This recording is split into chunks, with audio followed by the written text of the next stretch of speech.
네, 안녕하세요. 저는 코인데스크 코리아라는 블록체인 전문 매체의 정인선 기자라고 합니다. 오늘 메타버스 입장권 NFT를 주제로 강의를 준비해 보았습니다. 네, 우선 코인데스크에 대해서 먼저 좀 간단히 소개를 드리고자 하는데요. 코인데스크는 미국 뉴욕에 기반을 두고 있는 블록체인 전문 매체입니다. 2013년에 창간해서 블록체인과 가상자산을 둘러싼 최신 기술과 주요 사건, 규제 동향들을 폭넓게 취재하고 있습니다. 그리고 코인데스크 코리아는 한겨레 신문사의 자회사인 22세기 미디어가 지난 2018년 창간한 국내 최대의 블록체인 전문 매체입니다. 국내 주요 일간지 중에서 블록체인 전문 매체를 만든 것은 코인데스크 코리아가 처음이었고요. 경제지들이 몇 군데 만든 곳들이 있는데 지금은 사실상 운영을 다 거의 대부분 멈춘 상태입니다. 코인데스크 코리아는 보시듯이 암호화폐 가격뿐만 아니라 주요 거래소 같은 기업들의 동향 그리고 해외 소식들을 폭넓게 취재해서 다루고 있습니다. 네, 우선 블록체인이라는 기술부터 조금 생소하게 느끼실 분들이 많이 계실 것 같아서 간략한 개념 설명을 먼저 준비해 봤는데요. 우선 블록체인이라고 하면은 영어 블록이라는 단어와 체인이라는 단어 두 가지가 합성된 단어입니다. 그래서 데이터 블록을 체인 형태로 연결한다라고 생각하시면 조금 간단하게 이해를 하실 수 있는데요. 이렇게 데이터를 누구나 열람할 수 있는 장부, 그러니까 노트 같은 거라고 생각하시면 되는데 거기에다가 이제 거래 내역과 관련된 데이터를 다 기록을 해두고 이거를 이 모든 서로 연결된 컴퓨터들이 뭐 10,000개가 있다면 10,000분의 1씩 나눠서 저장을 하는 그런 분산형 데이터 저장 기술입니다. 그래서 뭐 예를 들어서 네이버 같은 큰 기업이 가지고 있는 데이터 센터라고 한다면 이제 그 중앙 컴퓨터를 해킹을 해야 그 안에 데이터를 뭐 마음대로 위조하거나 변조할 수 있는 건데 이 블록체인의 경우에는 데이터를 10,000분의 1로 쪼개서 나눠 가지고 있는 컴퓨터 전체를 해킹을 해야 이 데이터에 대한 위조나 변조가 가능하기 때문에 사실상 이제 해킹이 불가능하다라고 보시면 됩니다. 그러나 뭐 아예 불가능한 것은 아니고요. 네. 이론적으로는 0에 수렴한다라고 이해하시면 됩니다. 네, 그래서 블록체인의 특징은 그래서 이제 한 번 거래 이력이 기록이 되면은 이제 다른 모든 컴퓨터에 같이 기록되어 있는 정보를 함께 업데이트하지 않으면 그거를 이제 변경을 하기가 어렵기 때문에 투명성이 있는 그런 기술이다라고 많이 이야기가 됩니다. 그래서 거래 이력을 누구나 투명하게 열람할 수 있다는 점에서 중앙에 신뢰 기관이 필요하지 않은 그런 신뢰 비용을 절감해주는 기술로서 최근 들어서 각광을 받고 있습니다. 네, 그래서 블록체인 하면 이제 암호화폐 이야기를 빼놓을 수 없는데요. 암호화폐의 대표적인 사례가 가장 처음 등장한 비트코인이라는 암호화폐입니다.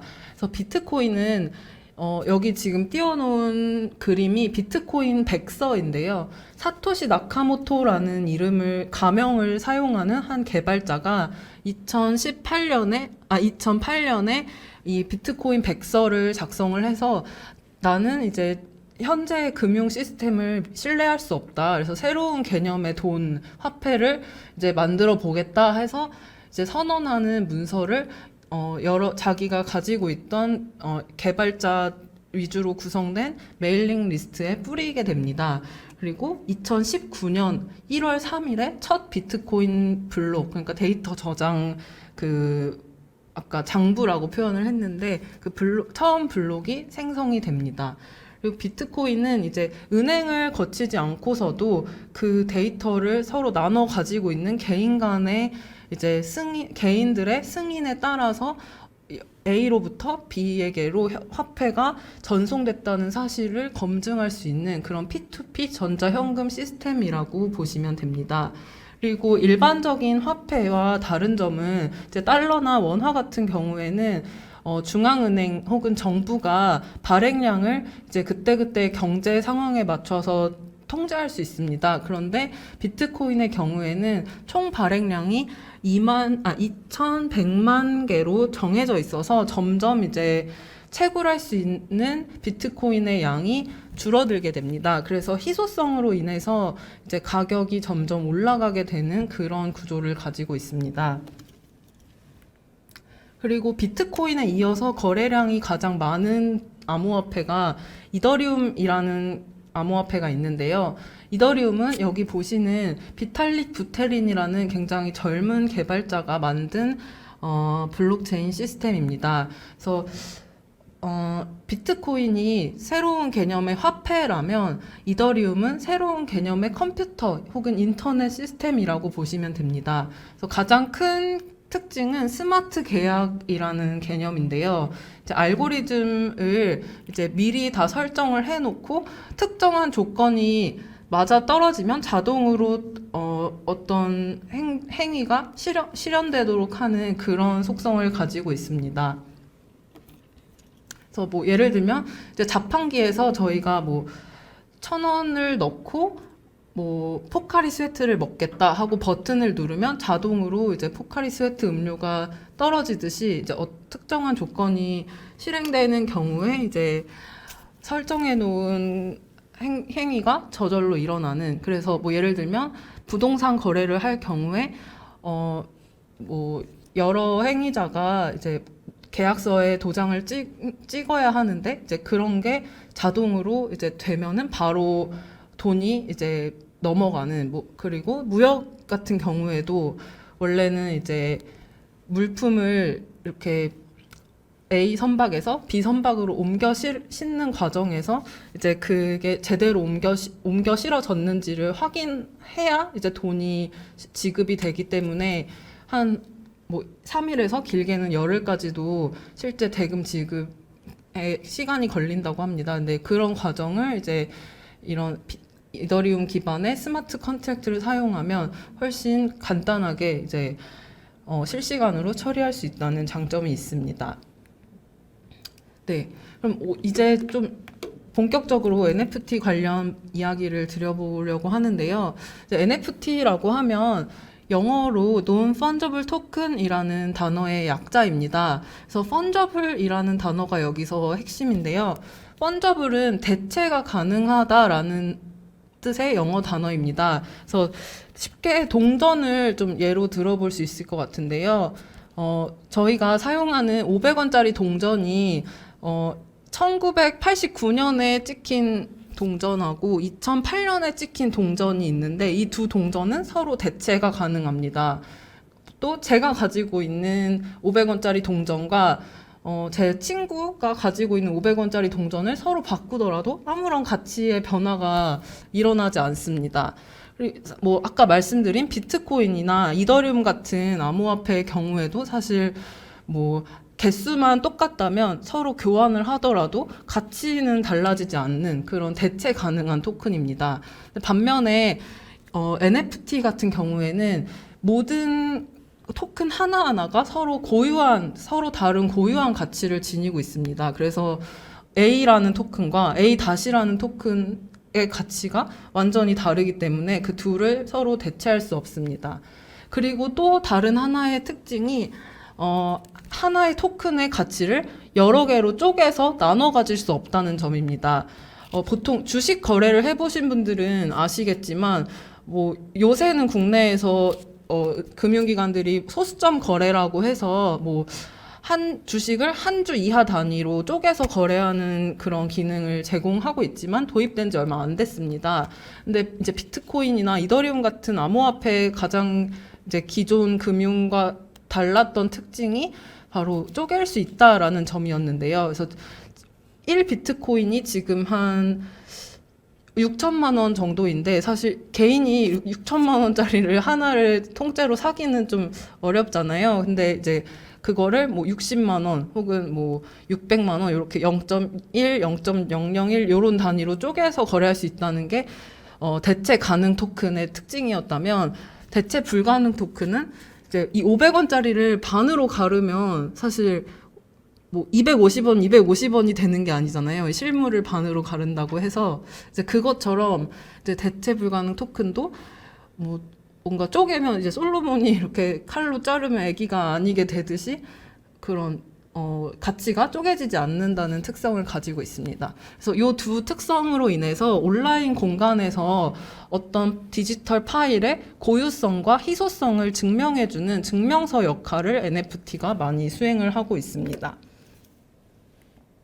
네, 그래서 좀 뭐 더 쉽게 예를 들어서 한 번 더 설명을 드리면 이 가방은 프라이탁이라는 브랜드의 가방인데요. 제가 되게 좋아하는 브랜드인데 유럽에서 이제 그 트럭 천을 재활용을 해서 만드는 가방이에요. 그래서 아무래도 이제 공장에서 뽑아낸 똑같은 모양, 똑같은 색깔의 천을 이용해서 재단을 하는 게 아니라 정말 실제로 쓰였던 천을 재활용하는 것이기 때문에 그 재단을 어떻게 하느냐에 따라서 다 가방의 색깔과 무늬가 다 다릅니다. 그래서 만약에 가방이 1000개가 있으면 1000개의 가방이 다 다른 그런 모양을 가지고 있는 거죠. 그래서 이게 사실 이런 단색 같은 거는 되게 나오기 쉬운 색깔이고 이런 식으로 무늬가 독특하게 있는 것들은 좀 희귀한 그런 모델들이기 때문에 이게 가격은 뭐 똑같이 뭐 공장에서 나오는 가격은 똑같이 뭐 예를 들면 30만 원이다 하면은 30만 원으로 책정돼 있더라도 뭐 중고나라나 뭐 그런 당근마켓에서 거래될 2차, 3차 거래될 때에는 이제 얼마나 희소한 무늬를 가지고 있느냐에 따라서 이 가방의 가치가 달라집니다. 그래서 NFT도 약간 요런 모델은 똑같더라도 그 희소성이 얼마나 있느냐에 따라서 실제로 시장에서 거래되는 가격이 다릅니다. 네, 그리고 또 하나가 이게 제가 직접 가지고 있는 가방과 그리고 그 가방을 사면서 받았던 종이로 된 인증서인데요. 그래서 뭐 꼭 이 가방뿐만이 아니라 저희가 뭐 루이비통이나 뭐 구찌 이런 명품 가방을 구매를 하더라도 가방 실물이 있고 그리고 종이로 된 인증서를 보통 뭐 카드 형태나 그런 걸로 발급을 받게 됩니다. 근데 이제 뭐 어떤 그림을 혹은 영상을 NFT로 만든다라고 하는 것의 의미는 이제 실물 가방이 있고 그 가방을 찍어놓은 이미지가 있잖아요. 근데 이 이미지를 이 이미지의 소유권에 대한 기록을 블록체인에 이제 데이터로 등록을 한다는 의미입니다. 그래서 실물을 촬영한 이미지 그리고 그 이미지에 대한 데이터 요 세 가지가 각각 따로 존재한다고 이해를 하시면 됩니다. 네, 그래서 NFT는 또 한 번 더 비유를 하자면 온라인 상에서 특히 이제 블록체인 상에서 기록되고 거래되는 등기부 등본이랑 비슷하다고 생각을 하시면 됩니다. 저희가 부동산 거래를 할 때 이제 집이 있고 이제 집의 주인 혹은 뭐 거기 새 들어 있는 사람이 바뀌면 이제 등기부 등본 상에서 이제 뭐 주인이 A였다가 B로 넘어갔다 이렇게 기록이 계속 누적돼서 기록이 되잖아요. 근데 실제로 이제 이 집의 소유자가 A에서 B로 바뀌었다는 게 그 집의 실물만 봐서는 아무도 알 수가 없어요. 대신 이 종이 한 장이 이제 그거를 증명을 해주는 거죠. 그래서 NFT도 비슷하게 어떤 디지털 파일이 죄송합니다. 네, 어떤 디지털 파일의 그 소유권이 누구에게서 누구로 넘어갔는지를 증명해주는 그런 역할을 하게 됩니다. 그리고 뭐 등기부 등본이라고 한다면 발급 기관이 중앙의 법원이라는 기관이 있잖아요. 근데 그 중앙 법원의 역할을 이제 아까 말씀드린 여러 대의 컴퓨터, 그러니까 데이터를 분산해서 저장하고 있는 여러 대의 컴퓨터가 나눠서 맡아서 여기에 있는 이 등기부 등본이 위조되지 않은 진본이 맞다라고 인증을 해주는 그런 역할을 합니다. 그리고 이거를 이제 웹사이트 URL이랑 비슷한데 블록체인상의 주소 혹은 뭐 거래 트랜잭션 주소를 안다면 누구나 그걸 입력해서 이 소유권이 누구에게서부터 누구로 이동했는지를 다 열람을 할 수가 있습니다. 네. 그래서 이제 실제로 NFT가 어떤 분야에서 어떻게 응용되고 있는지를 많이들 궁금해 하실 것 같아요. 근데 이게 저희는 이제, 어, 공간만 오프라인에서 온라인으로 옮겨왔을 뿐이지 완전히 새로운 응용 분야는 사실 그렇게 많지는 않다고 보고 있어요, 아직은. 그래서 대표적인 예가 이제 온라인 수집품에서 이제 NFT가 이용되는 경우가 많은데요. 사실 저희가 뭔가 수집품이라는 개념은 아주 고대에서부터 지금까지 계속 쭉 있어 왔던 개념입니다. 뭐 예를 들면 아이들이 좋아하는 포켓몬 카드를 모으는 그런 게임이라든지 아니면 더 옛날로 거슬러 올라가면 제가 지금 30대인데 뭐 저희 아버지 세대였다면 뭐 프로야구 혹은 프로농구 선수들 카드를 모은다거나 그런 게 있잖아요. 근데 이런 것도 카드팩을 사면 그 안에 뭐가 들어있는지 모르고 이제 사서 열어봐야만 이제 그 안에 어떤 포켓몬이 있는지를 알 수 있는 거잖아요. 근데 이제 희소한 더 능력이 있는 포켓몬이 나오면 이제 그거는 똑같이 500원을 주고 샀더라도 더 값어치가 이제 아이들 사이에서는 있고 그런 것처럼 이제 NFT도 약간 그런 수집 게임의 블록체인 버전에서 많이 쓰입니다. 그래서 이제 포켓몬 카드 같은 경우에는 그냥 이제 그 만화 속에 스토리가 있으니까 이제 그리고 아이들이 경험상 이거는 내가 많이 사봤는데 이 카드는 나오기가 어렵더라 하고 희소성을 이제 경험치에 의해서 판단을 한다면 NFT 같은 경우에는 스마트 계약의 이제 알고리즘으로 미리 이제 어떤 특성을 가진 카드가 몇 개가 발행이 될 예정이다. 요게 입력이 되어 있어서 이제 희소성을 스마트 계약으로 통제하고 또 확인할 수 있다는 그런 이점이 있습니다. 네, 그래서 디지털 수집품, NFT를 활용한 디지털 수집품의 가장 대표적인 예가 2017년에 데퍼랩스라는 해외 스타트업이 만든 크립토키티라는 게임입니다. 사실 요 크립토키티는 게임이라기보다는 그냥 정말 말 그대로 수집하고 끝나는 그런 정도에 그치는 게임인데요. 이렇게 지금 고양이가 있는데 그 고양이가 무슨 색인지, 얼굴에 무슨 무늬가 있는지, 또 귀의 모양은 어떻게 생겼는지, 눈은 어떻게 생겼는지, 뭐 그런 특징들에 따라서 이제 희소성이 결정이 되고 이제 그 희소성에 따라서 수요 공급 그리고 가격이 결정이 됩니다. 그래서 이게 지금 되게 예쁘지도 않잖아요. 근데도 이제 되게 온라인 2차 뭐 NFT 전문 마켓 오픈시라는 곳이 있는데 거기서 굉장히 비싼 값에 거래가 많이 이뤄져서 주목을 많이 받았습니다. 네. 그리고 여기서 조금 발전된 게 아까 말씀드린 스포츠 선수들 카드의 블록체인 버전인데요. 이거는 이제 NBA 탑샷이라는 온라인 카드 수집 게임인데 아까 보여드린 크립토키티를 만든 회사랑 같은 회사가 만든 게임입니다. 그래서 유명 농구 선수들의 명경기 장면 이미지나 동영상 파일을 NFT로 정해진 수량만 발행을 해서 이제 판매를 합니다. 근데 이것도 이 카드팩처럼 생긴 요거를 열어봐야만 이제 이 안에 어떤 선수가 들어있는지 그리고 그 선수의 경기 중에서도 어떤 경기의 영상이 들어있는지를 이제 실제로 돈을 지불한 사람만 확인을 할 수 있습니다. 그래서 그게 얼마나 희귀한가에 따라서 2차, 3차 시장에서 거래되는 가격도 다르게 이제 형성이 되고 있습니다.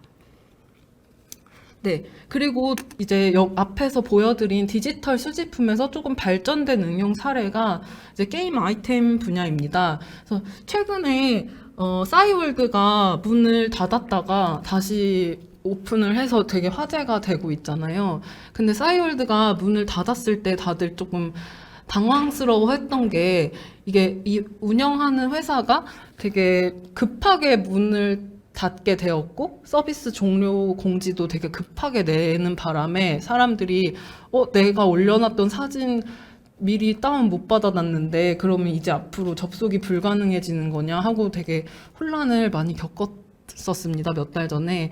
그래서 이제 기업이 뒤늦게 그러면 뭐 얼마간의 기간 동안 다운로드 받을 수 있게 해주겠다 하고 서버를 열어줬지만 이제 사람들이 몰리는 바람에 그게 또 원활하지 않았고 여러 가지 문제가 있었는데요. 근데 사실 싸이월드라는 서비스가 우리나라에서 거의 처음 보편화된 사이버 머니 도토리를 이제 운영을 했던 회사잖아요. 그래서 실제로 사람들이 뭔가 온라인에 이제 현질이라고 많이 표현을 하는데 현질을 한 뭐 게임이 아닌데도 현질을 한 그런 대표적인 사례입니다. 근데 이제 뭐 내 미니홈피에 뭐 아바타 그 방을 미니미를 꾸며놨는데 그럼 그거는 환불 못 받는 거냐? 싸이월드가 문을 닫으면. 그리고 또 내 음악을 거기다가 걸어놨는데 그것도 돈 주고 다 산 건데 서비스가 이제 기업이 이제 일방적으로 운영을 중단하면 이제 그런 것도 다 그냥 공중으로 날아가게 되는 거잖아요. 근데 블록체인에서는 아까 말씀드린 것처럼 한 대의 컴퓨터 혹은 하나의 기업이 어떤 시스템을 전부 관장을 하는 게 아니라 그 데이터를 나눠서 저장하고 있는 여러 대의 컴퓨터 혹은 뭐 노드가 그 전체 네트워크의 운영을 분담하는 것이기 때문에 어느 한 명이 나 이제 이거 그만할래, 손 뗄래 한다고 해서 그 시스템 전체를 운영을 중단시키는 게 불가능합니다. 그래서 이제 게임에서 많이 쓰이는 이유는 아이템을 이제 내가 뭐 A라는 게임에서 산 아이템이 있는데 그거를 이제 보통은 게임 회사들이 실제로 뭐 리니지나 그런 게임들에서 굉장히 현금으로 아이템 거래가 많이 이루어지잖아요. 근데 그게 사실은 게임 회사가 권장하는 거는 아니고 이용자들 간에 약간 임의로 이루어지는 그런 경우가 많습니다. 실제로 그 게임 회사가 직접 너네 뭐 현금으로 원화로 혹은 달러로 아이템을 거래하세요라고 마켓플레이스를 열어주는 경우는 거의 없습니다. 근데 이제 블록체인에서는 그 소유권이 게임 회사에 있지 않고 정말 이용자에게 그리고 그 블록체인 노드를 운영하는 컴퓨터들에게 있기 때문에 그 게임 회사의 동의를 구하지 않고서도 아이템을 바깥에서 거래하는 것이 가능합니다. 네, 그래서 대표적인 예로 엑시 인피니티라는 게임 서비스가 있는데요. 이 게임은 한 2년 전 정도에 베트남의 한 스타트업이 개발한 아바타 육성 게임입니다. 그래서 저기 보이는 조그만한 동그란 아이들이 이제 엑시라는 요괴 캐릭터이고요. 그래서 저 캐릭터 하나하나가 전부 NFT로 발행된 토큰입니다. 그래서 이제 블록체인판 포켓몬고라고 이해를 하시면 쉬운데요. 저 엑시를 최소 3마리를 가지고 있어야 이제 서로 교배를 시키는 그런 대결 게임에 참여할 수 있고 그 대결에서 이제 이길수록 이 엑시의 능력치가 올라갑니다. 그리고 능력치가 높은 엑시끼리 교배를 시키면 또 능력치가 높은 엑시가 태어나서 그 엑시들을 다시 이제 시장에 팔아서 돈을 벌 수 있습니다. 근데 이때 이제 이 엑시 인피니티라는 회사에서 발행한 암호화폐를 엑시를 팔아서 벌 수 있는데요. 그 엑시 인피니티가 발행한 암호화폐가 실제로 일반 암호화폐 거래소에서 거래가 되고 있기 때문에 그 가격도 계속 올라가기도 하고 그리고 그 코인을 다시 이제 달러나 원화 같은 법정화폐로 환전을 할 수도 있습니다. 그리고 여기 보시면 이렇게 초록색 잔디가 깔려 있는데 이 잔디도 이제 게임 내 가상 토지, 랜드라는 이름이 붙은 가상 토지인데요. 이 랜드도 마찬가지로 NFT로 게임 아이템처럼 거래가 되고 있습니다. 네.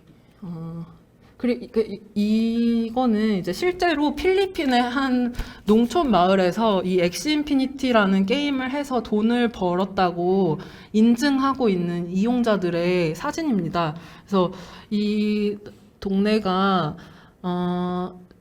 되게 농촌 지역인데 팬데믹 기간 동안에 뭐 관광객도 거의 없어지고 그리고 보통 이제 젊은 사람들이 이 동네에서 일자리를 구하기 어려워서 해외로 유학을 가거나 아니면 뭐 해외 취업을 하러 나가는 경우가 많았는데 코로나로 인해서 그런 게 다 막혀서 이제 수입원이 끊겨 있었는데 이 엑시 인피니트라는 게임을 어떤 한 청년이 알게 돼서 이제 할머니들, 뭐 할아버지들한테까지 전파를 시킨 그런 사례로 잘 알려져 있습니다. 네, 그래서 이분은 실제로 자기가 게임을 해서 엑시 인피니티 게임을 해서 엑시를 계속 교배를 시키고 또 그거를 내다 팔고 또 그걸 내다 팔아서 번 코인을 필리핀 현지 통화로 바꿔서 이 스쿠터를 장만했다고 이제 보여주고 있는 분입니다. 그래서 이런 식으로 옛날에 저희 같은 경우에는 엄마들이 뭐 애들이 게임하고 있으면 야 게임을 하면 무슨 돈이 나오냐 밥이 나오냐 이렇게 핀잔을 하시곤 했는데 실제로 이제는 게임을 하면 밥이 나오는 밥벌이 수단이 나오는 그런 시대가 된 것입니다. 네. 그리고 세 번째 응용 분야는 온라인 가상 부동산입니다. 그래서 요새 이제 메타버스 관련된 이야기가 굉장히 많이 나오고 있는데 특히 코로나19 이후에 이제 현실 세계와 온라인 세계의 구분이 점점 흐려지면서 이제 온라인상의 공간도 하나의 자산으로 인식되고 거기에 이제 가치가 부여돼서 거래가 되고 있습니다. 그래서 이제 NFT가 이제 그 온라인 가상 자산의 하나로 이제 역할을 하고 있는 것이고요. 그래서 대표적인 예가 여기서 보여드리는 더 샌드박스라는 게임인데요.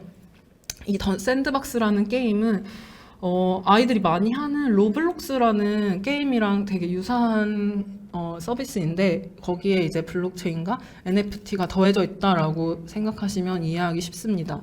그래서 여기는 이제 온라인 가상 세계 안에 토지, 마찬가지로 랜드라는 이름이 붙어 있는데요. 이 토지가 하나씩 여기 보시면 하나하나 칸이 다 랜드인데 이게 다 NFT 토큰으로 발행돼서 이제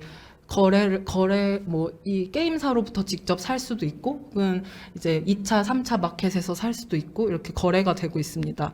그래서 이 땅을 그럼 왜 사냐 하고 보면은, 이게 지금 큰 지도의 일부인데, 이 땅을 이제 보시면, 여기 오픈시라는, on sale at OpenSea라고 크게 되어 있는 걸 보시면, 이 땅은 이제 오픈시에 누군가가 이걸 사서 오픈시에 내놨다라는 뜻입니다. 그래서 눌러서 들어가면 이제 실제로 요만큼의 땅을 살 수 있는 오픈시라는 마켓 링크로 넘어가게 되는데요.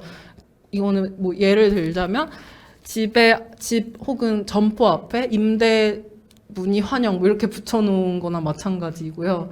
그리고 뭐 기업들 같은 경우에도 이제 온라인 공간에서 자기를 홍보하고 싶다 하면 저기 보시면 뽀로로 더 리를 펭귄이라고 있는데 저런 식으로 저만큼의 땅을 사서 자기 기업 로고를 박아놓으면 이렇게 멀리서 보더라도 그치 뽀로로라는 기업이 있지 하고 사람들이 인식을 할 수 있잖아요. 그런 식으로 온라인 광고판 역할을 하기도 합니다.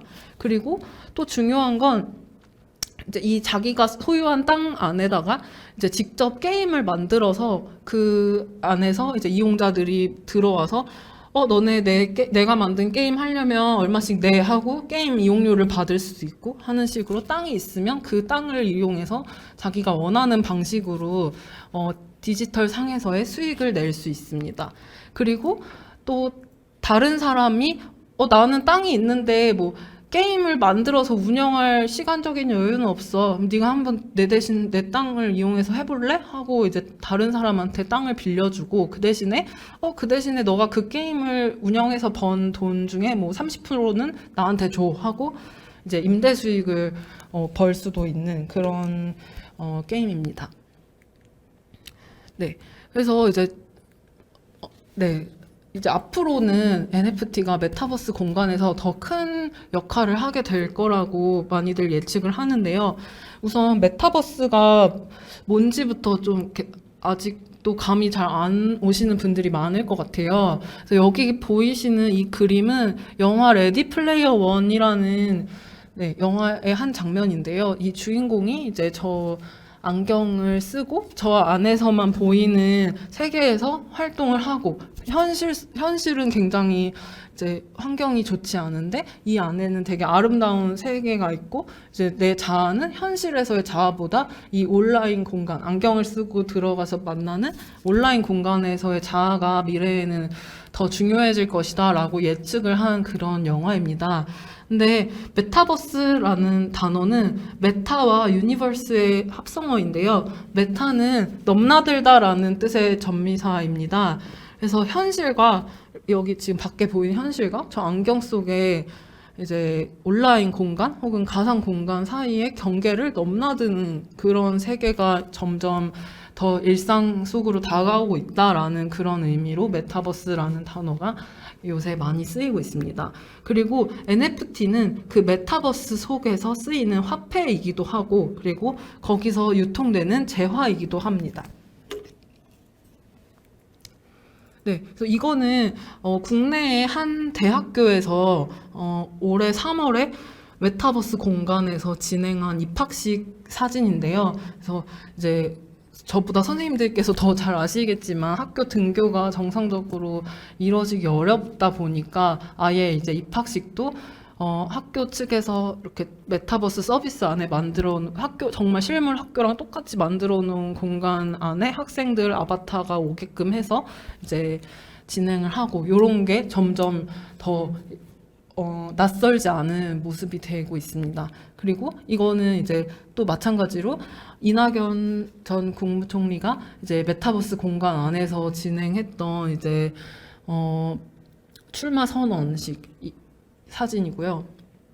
그리고 이런 기업들도, 요거는 DGB 파이낸셜 그룹이라는 이제 금융회사가 이제 임원 회의를 메타버스 공간에서 했다라고 이제 보여주는 그런 사진입니다. 그래서 이런 식으로 학교, 교육 현장, 그리고 정치, 그리고 기업 여러 가지 분야에서 이제 우리는 현실에서 사람들을 만나거나 뭐 나의 존재를 알리는 것도 중요하지만 메타버스 공간에서 생활하는 사람들에게도 다가가서 내 존재를 알릴 필요가 있다라는 거를 이제 많이 느끼고 실제로 들어오고 있는 모습입니다.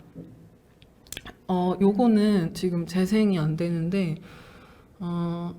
네, 요거는 구찌라는 명품 브랜드가 이제 제페토라는 서비스 안에 만든 구찌랜드의 일부입니다. 그래서 제페토라는 서비스를 굉장히 이제 젊은 세대들이 많이 이용하고 있으니까 실제로 오프라인 쇼룸뿐 아니라 온라인 공간에도 쇼룸을 만들어서 자기네들이 만든 상품과 그리고 브랜드를 알릴 필요가 있다라고 판단을 해서 이제 이런 패션 브랜드들도 많이 진입을 하고 있는 중이고요. 네. 그리고 요거는 이제 많이들 아시는 페이스북의 CEO 마크 저커버그가 최근에 이제 페이스북의 기업 이름을 메타라고 바꾸면서 이제 설명회를 했던 동영상을 캡처해 온 건데요. 그래서 이제 네, 여기도 로고 모양도 보시면 두 개의 원이 이렇게 겹쳐져 있잖아요. 이게 이제 두 개의 공간이 서로 교차되는 그런 거를 상징한다고 하더라고요. 그래서 그만큼 현실과 가상 세계의 경계가 많이 흐려지고 있고 기업들도 그거를 빠르게 비즈니스에 반영을 하고 있습니다. 네, 그리고 이 사람은 잭 도시라는 트위터 창업자이자 이제 전 CEO인데요. 자기가 이제 부업으로 스퀘어라는 암호화폐 결제 서비스를 따로 운영을 했었어요. 트위터 외에도. 근데 최근에 아예 이제 트위터에서 손을 떼고 사임을 하고 나는 비트코인 결제 기업만 운영을 하겠다라고 선언을 해서 이것도 굉장히 화제가 됐습니다. 네. 그리고 아까 구찌 얘기를 드렸는데 나이키나 아디다스 같은 이제 청소년들이 좋아하는 패션 브랜드들도 굉장히 빠르게 NFT 시장에 진입을 하고 있습니다. 그래서 대표적인 예가 이제 나이키가 최근에 12월 중순에 RTFKT라는 메타버스 스타트업을 인수를 했는데요. 이제 이거는 제페토랑 좀 비슷하다고 보시면 되는데 이렇게 가상 공간 안에 아바타가 있고 이 아바타한테 옷을 입힐 수 있는 그런 서비스예요. 근데 이 옷이 실물에서는 입을 수 없는 옷을 도대체 왜 사냐 하고 저도 좀 이해가 안 됐는데 이게 정말 뭐 미니홈피 꾸미는 거랑 비슷하다고들 이해를 하시더라고요. 그래서 실물에서 입을 수 없지만 그래도 온라인 상에서의 아바타가 나의 실제 자아의 일부라고 인식한다면 거기에 돈을 쓰는 게 이제 더 이상 아깝지 않은 그런 시대가 된 거죠. 그래서 그런 서비스에 이제 그러면 나이키 옷도 너는 입히게 해줄게 해서 이런 식으로 나이키 덩크 운동화를 들고 있고 또 나이키 점퍼를 입고 있는 아바타가 이렇게 있습니다.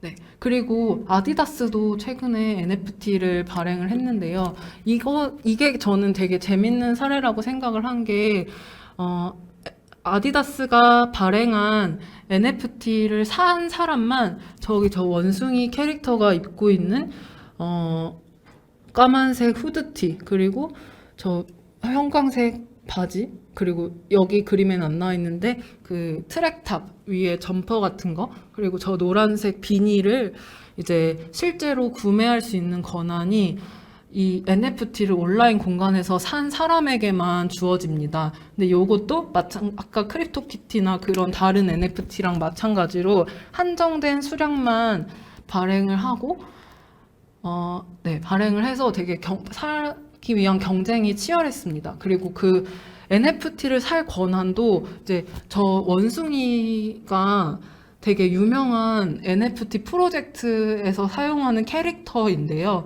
그 NFT를 보유한 사람만 이 아디다스가 발행한 NFT를 살 자격이 주어졌어요. 그래서 약간 되게 배타적인 거죠. 어떻게 말하면 뭐 예를 들면 내가 이 삼다수 물병을 사고 싶은데 이 물병을 사려면 너 근데 이 볼펜 있어? 하고 볼펜이 없으면 이거 못 사. 우리 매장에 못 들어와 하고 이렇게 벽을 하나씩 치는 거죠. 그러면 요 실물이 가치가 저 예쁜 옷을 사고 싶으면 그러면 나 이거 삼다수 물병 있어야 되네. 근데 이 삼다수 물병을 가지려면 이 볼펜이 있어야 되네 하면은 이제 저거의 가치 때문에 요 두 가지의 가치도 함께 올라가게 되는 거잖아요.